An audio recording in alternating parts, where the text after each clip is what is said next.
Finally મિત્રો અમે ઉજ્જૈનમાં ઉતરી ગયા છીએ. ઉજ્જૈનમાં રેલવે સ્ટેશનથી ઉતરીને હવે અમને રૂમવાળા કાકા મળી ગયા છે, જે એમને ગેસ્ટ હાઉસ પર અમને લઈ જઈ રહ્યા છે.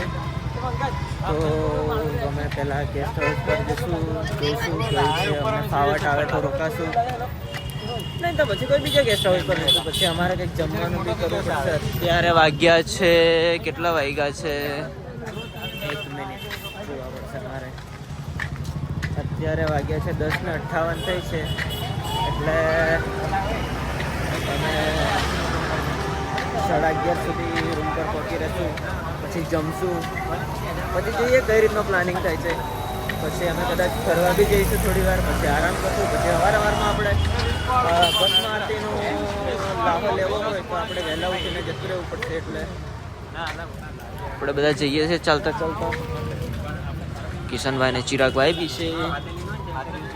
મળીએ આપણે ગેસ્ટ હાઉસમાં. અમે આગળ જઈને બતાવીએ કેવી રીતની રૂમમાં. સીન એવું છે કે આપણે હોટલની શોધખોળ, એક હોટલમાં જે પણ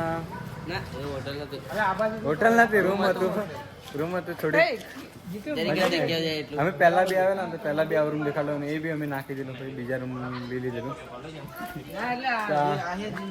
હવે દેવેન્દ્રભાઈ જેમને પહોંચાણ તો બહુ મોટી છે, અહીંયા કાઢી રહ્યા છે હોટલનું એડ્રેસ. હોટલમાં પકાવાળું, હોટલમાં પકાના એવી રીતના જ આવે. ફોન કરેલો એવી રીતના મંદિર બાજુ જઈ નજીક હશે સારું તો ચાલો મંદિર બાજુ નીકળીએ. ધીરા ધીરા નીકળશું. કે રૂમ તલાશ તો ચાલુ જ રહી છે. અને પ્રકાશભાઈ જે રૂમ જોવામાં બહુ મોટું કામ હાથ ધરી રહ્યા છે. અને આ ભાઈ રીલો પરથી રૂમ જોઈએ છે. શું કેવું છે દેવેન્દ્રભાઈ, રૂમ મળી જશે? ના ભાઈ નહીં કામ લાગે, બજેટ બહાર જાય છે. આપણે જઈશું તો મોટી જ હોટલમાં, બાકી નહીં પ્રકાશવાળું મોટી હોટલમાં.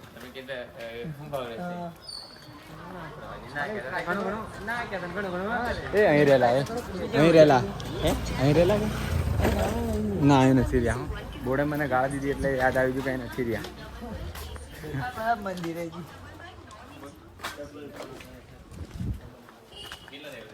આવી ગયેલા છે જ્યાં હોટલ જોવે છે મિત્રો. બધા આપણે છે, દેવેન્દ્રભાઈ છે, પંકજભાઈ છે, ચિરાગ છે, નરેન્દ્ર છે, જીતુ છે, યુવરાજભાઈ છે અને હું પ્રકાશ પટેલ. અમે રૂમ જોઈએ છે.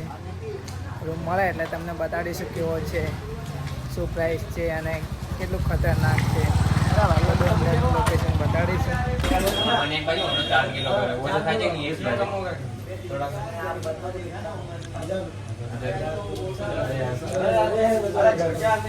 ગાઈસ મંદિર આ છે.